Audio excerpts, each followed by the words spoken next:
내 이름은 김순금, 올해로 70이 되었습니다. 내 인생을 돌아보면 파도가 쉴 새 없이 밀려오는 바다와도 같았습니다. 잔잔한 날도 있었지만 거친 폭풍우가 닥친 날이 더 많았지요. 그 모든 세월의 무게는 고스란히 내 어깨 위에 쌓여왔습니다. 내 삶의 절반 이상은 한 아이, 그리고 그 아이의 아이를 위해 바쳐졌습니다. 26에 남편을 잃고 아들 하나를 둔 나는 세상과 맞서 싸워야 하는 보험 설계사의 길을 택했습니다. 아침 해가 뜨기도 전에 상담 리스트를 뽑았고 차가운 바람을 가르며 낯선 집 문을 두드렸습니다. 필요 없습니다. 괜한 전화하지 마세요라는 차가운 거절은 나의 일상이 되었습니다. 내게도 자존심이 있었지만 밥벌이 앞에서는 무용지물이었습니다. 그렇게 수많은 거절 속에 운 좋게 고객과 약속을 잡아 만날 때면 늘 긴장되고 조심스러웠습니다. 그런데 그중 한 고객이 유독 기억에 남는군요. 처음 만났을 때 그는 나를 보자마자 저는 이미 충분히 준비되어 있어요. 그리고 이렇게 사무실에 함부로 들어오시면 안 됩니다라고 냉정하게 선을 그었습니다. 가슴이 철렁 내려앉았지만 나는 포기하지 않았지요. 매번 문전박대를 당하더라도 계속 찾아갔고 정성껏 준비한 서류를 건네었습니다. 몇 달이 지나면서 그의 마음은 조금씩 녹아내리기 시작했습니다. 어느 날 상담을 마치고 나오는 나에게 그가 조심스레 말하더군요. 김순금님은 단순히 보험을 파는 사람이 아니라 인생을 좀 더 잘 살아가는 지혜까지 알려주는 사람 같네요. 그 말을 듣는 순간 가슴 한쪽이 따뜻하게 채워졌습니다. 차가운 말과 냉정한 거절 속에서도 진심과 성실함은 결국 사람의 마음을 움직인다는 것을 깨달았습니다. 하지만 모든 관계가 마음먹은 대로 풀리는 것은 아니었습니다. 보험 설계사라는 직업은 치열한 경쟁의 연속이었습니다. 내가 좋은 성과를 낼수록 동료들은 나를 질투하는 듯 했지요. 한 번은 내가 계약을 성공시키고 나서 초보 동료에게 조언을 건넸습니다. 이 계약은 이렇게 접근하는 게 더 좋았을 텐데. 그러자 그 동료는 얼굴을 찌푸리며 말했습니다. 김순금 씨, 왜 자꾸 제 방식을 간섭하세요? 제가 계약도 잘 못해온다고 무시하시는 건가요? 그 짧은 한마디에 주변의 공기가 얼어붙었습니다. 내 진심은 온데간데 없고 간섭이라는 오해의 그림자만이 남았지요. 내가 그토록 바랐던 건 더 좋은 계약으로 고객에게 큰 이익을 안겨주는 것이었습니다. 아쉬웠지만 나는 그날 이후로 불필요한 말을 삼키며 점점 침묵 속으로 물러났습니다. 또 다른 갈등은 젊은 동료와의 마찰에서 시작되었습니다. 저는 고객과의 신뢰를 가장 중요하게 여겨왔습니다. 계약 하나를 성사시키기 위해 수십 번을 찾아가고 작은 부탁도 허투루 넘기지 않았습니다. 그런데 젊은 동료 한 명은 달랐습니다. 그는 스마트폰 앱으로만 고객을 관리했고 늘 빠른 성과만을 강조했습니다. 요즘 세상에 누가 직접 찾아다니며 상담해요? 비효율적이에요. 어머니, 그냥 편하게 전화로 끝내시면 되잖아요. 그의 말은 내 오랜 신념을 정면으로 부정하는 것이었습니다. 나는 참다 못해 그에게 말했습니다. 사람 마음은 얼굴 보고 마주 앉아 이야기해야 진심이 전해지는 법이야. 그렇게 얄팍한 방법으로는 고객의 신뢰를 얻을 수 없어. 그러자 그는 비웃으며 말하더군요. 신뢰요? 그게 밥 먹여줘요? 어머니는 시대에 참 뒤떨어지셨네요. 이래서 나이 든 분들은 그의 말에 나는 더 이상 대꾸할 수 없었습니다. 그저 세대 차이라는 단어 속에 내 모든 노력이 무시당하는 기분이었죠. 그렇게 나는 외톨이가 되어갔습니다. 보험 설계사 일이 늘 잘 되는 것만은 아니었습니다. 위기도 종종 찾아오더군요. 어느 해는 계약 건수를 채우지 못해 월급마저 위태로운 적이 있었습니다. 매일 밤 잠들기 전 가슴을 조여오는 불안과 싸워야 했지요. 하지만 포기하지 않았습니다. 아들 민호에게 부끄럽지 않은 엄마가 되고 싶다는 마음이 나를 일으켜 세웠지요. 새벽부터 밤 늦게까지 고객을 찾아다녔고 수화기 너머로 간절함을 전했습니다. 작은 성과 하나하나를 쌓아 올린 끝에 결국 그해 회사에서 보험왕 TOP 100인에 오르는 영광을 안았습니다. 세상의 어떤 어려움도 꾸준히 견디고 노력하면 반드시 결실을 맺는다는 것을 깨달은 순간이었습니다. 저는 그렇게 만능 슈퍼우먼처럼 살았습니다. 민호가 환하게 웃을 때 세상의 고단함과 쌓아온 모든 날들이 헛되지 않았음을 온몸으로 느낄 수 있었습니다. 하지만 민호가 성장하고 자신만의 사업을 시작하면서부터 우리 사이에 미묘한 균열이 생기기 시작했습니다. 무엇이 문제였을까요? 민호의 사업이 뜻밖의 성공을 거둔 것이 문제였을까요? 일찍 성공을 이룬 민호의 태도가 달라졌습니다. 그는 값비싼 외제차를 끌고 다니고 명품 옷을 걸치기 시작하더군요. 엄마, 이젠 제가 성공했으니 걱정 마세요. 주변에 제 능력 모르는 사람이 없어요. 그는 나를 만날 때마다 거드름을 피웠습니다. 엄마처럼 그렇게 힘들게 일하지 않아도 돼요. 시대가 변했잖아요. 이제 제가 엄마 호강시켜 드릴게요. 그의 말은 언뜻 효심처럼 들렸지만 그 안에는 낡은 방식을 고집하는, 나를 무시하는 오만함이 담겨 있었습니다. 나는 그의 성공이 기뻤지만 한편으로는 불안했습니다.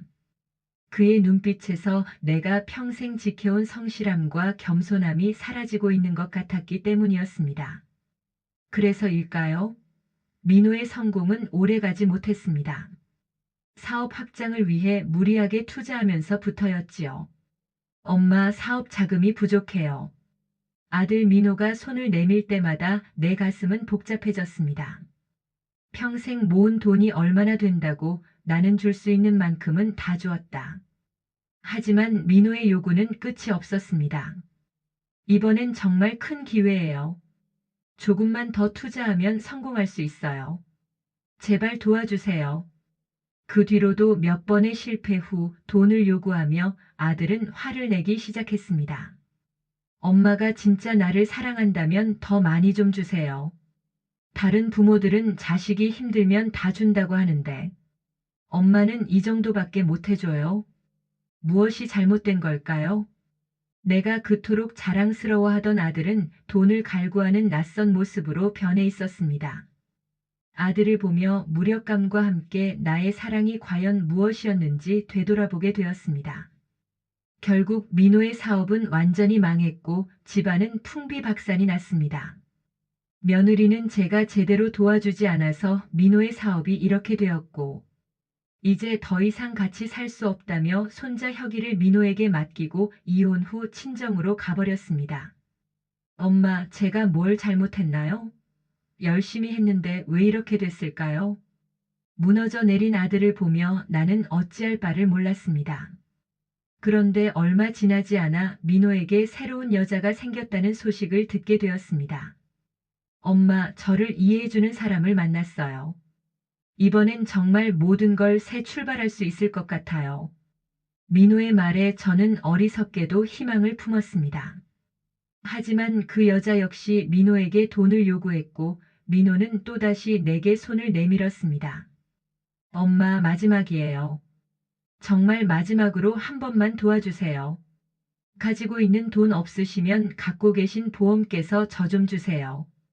그 순간 나는 가슴 깊은 곳에서 차오르는 분노를 느꼈습니다. 평생을 모으고 지켜왔던 나의 마지막 보루마저 내놓으라는 민호가 너무 미웠습니다.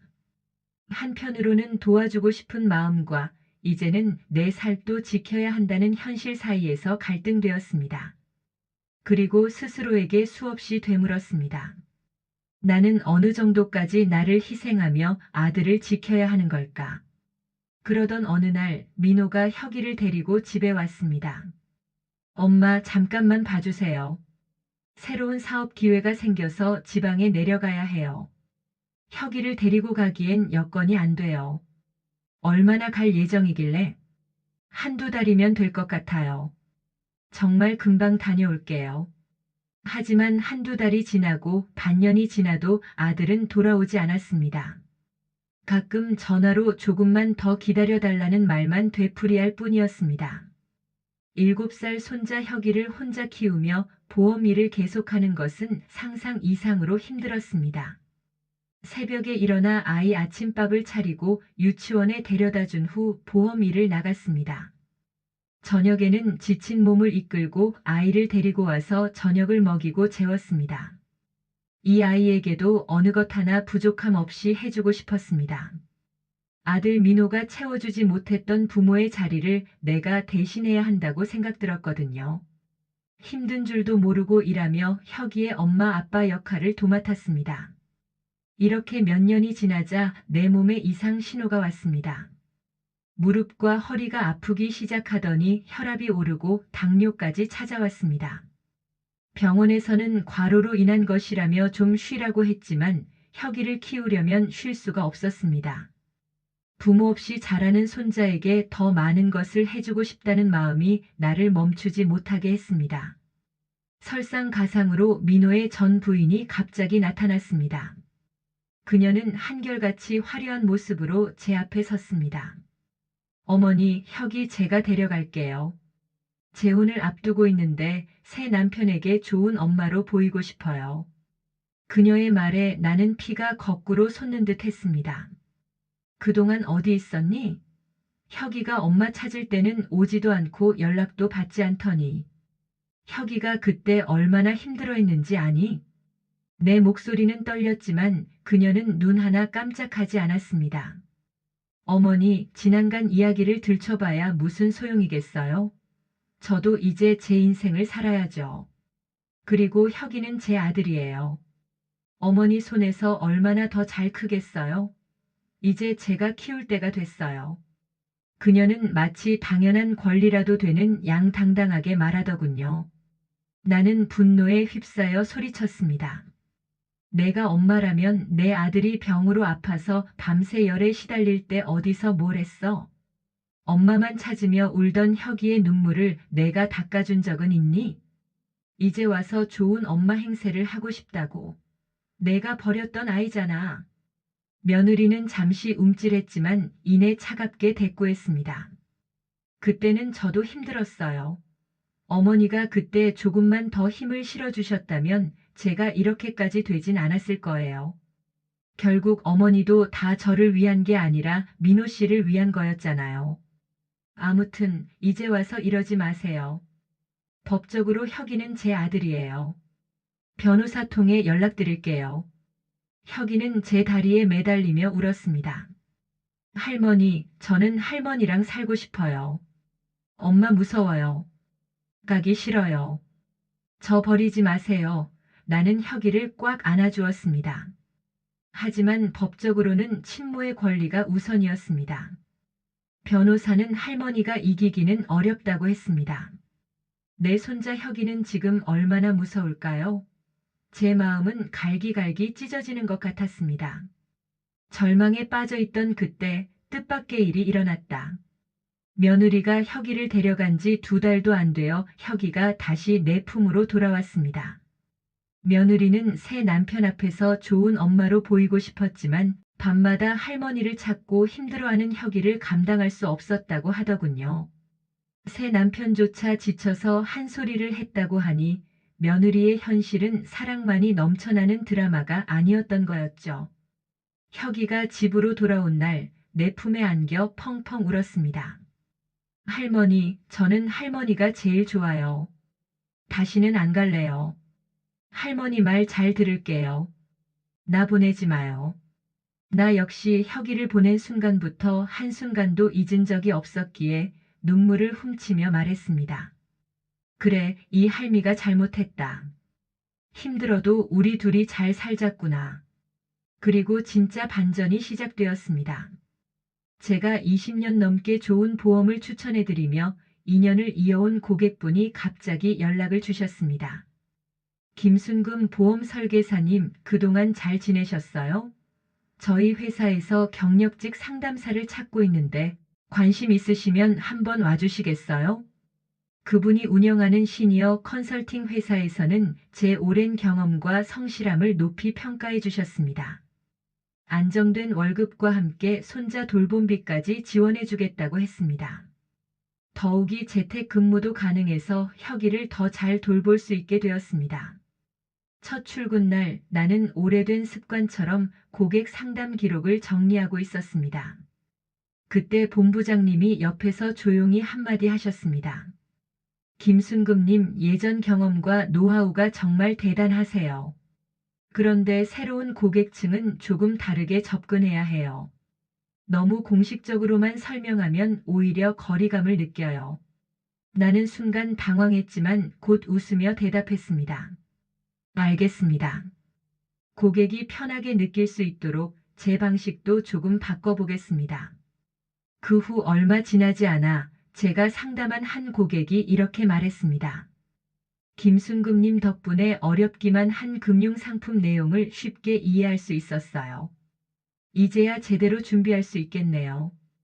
그 짧은 한마디에 수십 년간 쌓아온 경험이 결코 헛되지 않았음을 새삼 느꼈습니다. 아무리 나이가 들고 환경이 바뀌어도 성실함과 진심은 결국 사람의 마음을 움직인다는 것을 깨달은 순간이었습니다. 혁이도 내 곁에서 점점 안정을 찾더니 많이 밝아졌습니다. 할머니, 저는 할머니가 제일 좋아요. 아빠보다도 더요. 혁이의 순수한 말 한마디에 그동안의 모든 고생이 보상받는 느낌이었습니다. 그리고 또 하나의 기쁜 소식이 찾아왔습니다. 오랜 보험 고객 중 한 분이 거액의 만기금을 받게 되면서 김순금님 덕분에 노후 준비를 잘했다며 감사 인사와 함께 상당한 성과급을 주셨습니다. 모든 기쁨과 보상에도 불구하고 나는 문득 삶이라는 것이 참으로 묘하다는 생각을 하게 되었습니다.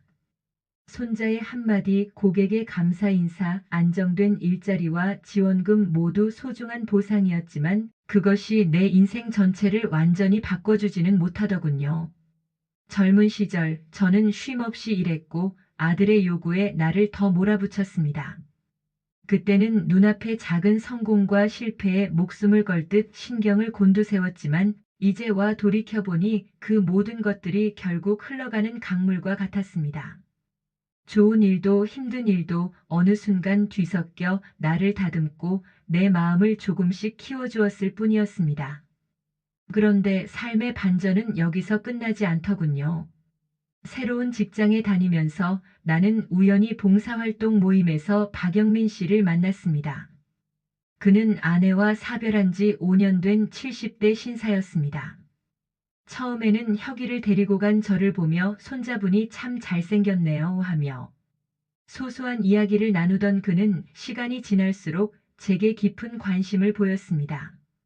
그는 내가 혼자서 아들과 손자를 위해 살아온 모든 역경을 이해해 주었고 존경심을 표했습니다.